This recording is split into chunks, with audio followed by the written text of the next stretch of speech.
Welcome back to Fox on Family. I'm Steve Ducey. Is banning cigarette ads around schools, playgrounds, and daycare centers the answer to stopping kids from lighting up and starting smoking, or is it a violation of advertisers' rights? That's what we're discussing with Bill Novelli. Bill joins us today from Washington, D.C. And now joining us from Chicago, we have Ed McNamara. Ed is a web columnist who has written several articles on tobacco politics. And Ed, I understand you feel that banning advertisements is not the answer to the teen smoking problem.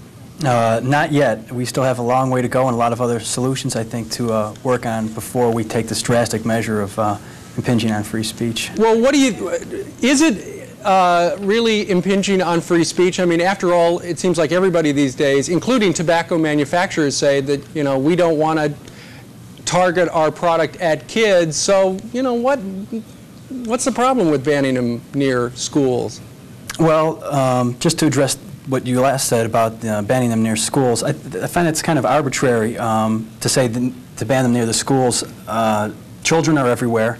They're not just near schools, and also the proximity of schools. There are so many schools that it almost becomes a blanket ban, and it just seems to be arbitrary to pick the schools. It's just invoking the issue of the children, but I don't think that it's going to be effective, and I think it's very restrictive, and the efficacy just isn't there. You know, for the last couple of years around the New York City area here, they've had something called drug-free zones. They put up these signs where within 1,000 or 2,000 feet of a school, it's illegal to sell or possess drugs, and that has worked very well. It would seem to me that using a similar situation with billboard advertising for cigarettes would probably have the same kind of effect. Well, there's a distinction there between the access to the drugs, which is what you just mentioned impacts, and this, which is just a message. I would support, and I support a lot of what the campaign for tobacco-free children is proposing. I very strongly don't want to see children smoke, but I think that before we rush into this, we need to start enforcing some of the laws that exist. Same way we deal with people who sell illicit drugs to children and to adults. I mean, if we can put someone in prison for selling a consenting adult marijuana, I think that we should have even stricter penalties for someone who sells something as addictive and deadly as nicotine to children.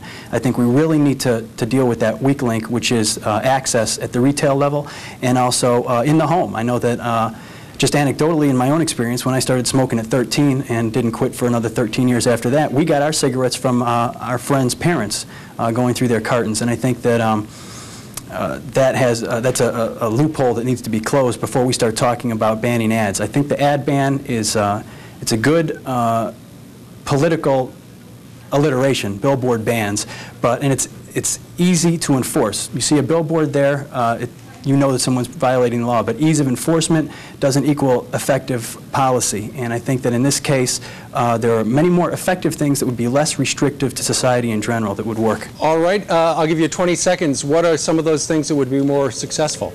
Okay, well, I hope I didn't give up all my ideas, but really it does have a lot to do with dealing on the retail level, with stopping that.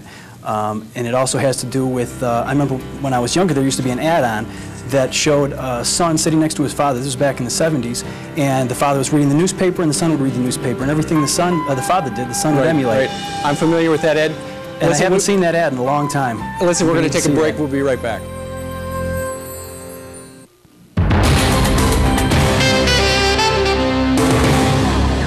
Remembered his wife, Ruth Bell Graham, Billy Graham, America's Preacher. A special Crier Report tonight.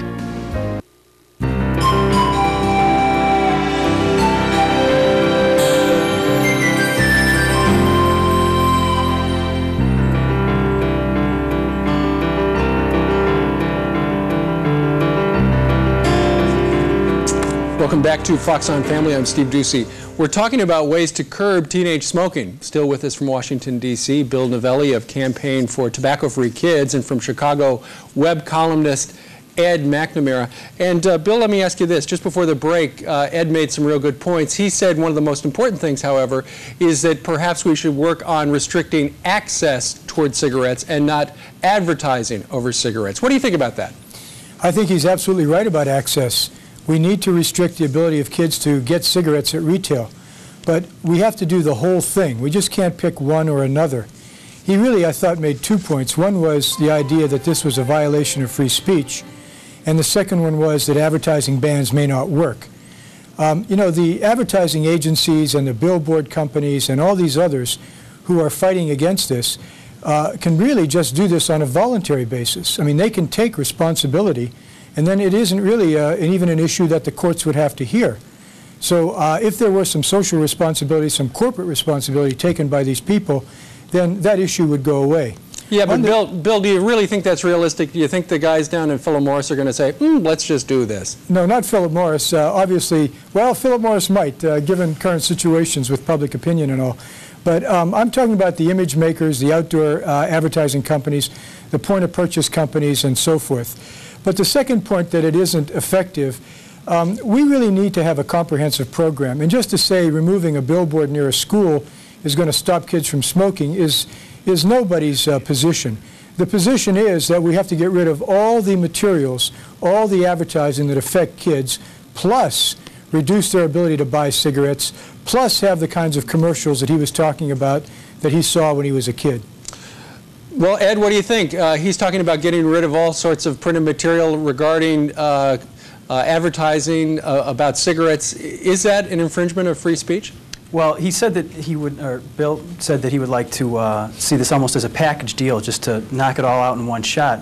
But I would like to see maybe a step-by-step process where we can see how we can make a change and reduce the smoking among children before we start to restrict speech. And especially now in this climate with settlements being proposed in the tobacco companies and potential voluntary action on the part of the tobacco companies, I think it might be wise at this point in time to wait and see what happens before we jump into the realm of speech, because there is a distinction the Supreme Court has made between commercial speech and regular speech between individuals and in journalism, etc.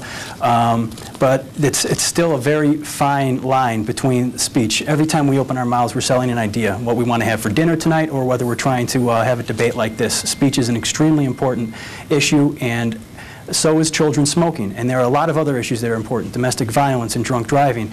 But if everyone is allowed to take a little nibble out of our free speech, because their cause is the most important, there won't be very much left. All right, Bill, I bet you'd like to hop in here. I would like to say that what we've got here on our hands is a pediatric epidemic. 3,000 kids become regular smokers every day. Now, this Baltimore ban, the one in New York, there's another one now in Seattle. Albuquerque has joined in. What we're going to do is work as hard as we can to encourage other cities to follow suit and put as much pressure as we can on the tobacco industry and on the advertising industry to really get this stuff away from children. I have a question for Bill. Yes. You mentioned that it was a $5 billion figure a year that the tobacco companies have available to them through tobacco revenues to try to bring in new smokers to replace the ones that are dying off. But it's like squeezing, I believe, a balloon with air. The $5 billion is an amount of money that they're going to have to get their message out. And they're very creative, like you said, with the Virginia Slims tournaments and other types of things. They're going to get their message out. And if we keep working on trying to suppress their message, not only are we taking away children's opportunity to learn how to deal with messages that they're going to be exposed to all types of messages in life, but we're going to start getting into the areas of banning it perhaps in auto racing and other things which will have greater impacts on society, and we need to really be careful of the unintended consequences of something like this. Do you think that, what do you think they're going to do with the rest of that $5 billion that they're going to have available to them? Well, the tobacco industry has been very clever over the years, as you say, at finding loopholes to any new restrictions. Right now, the situation is such that if we close as many loopholes as we can, they probably will find new ones. But we've just had a major victory with this new ruling by the federal courts in Greensboro saying that FDA has the ability to regulate tobacco. Mm-hmm. What this means is that the FDA will be able to react as they find new loopholes and as they find new ways.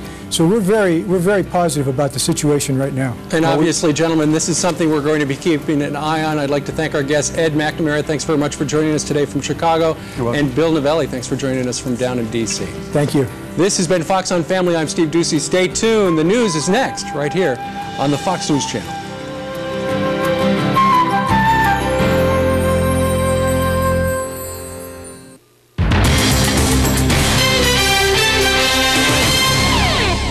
This is Fox News Now. I'm Uma Pemar.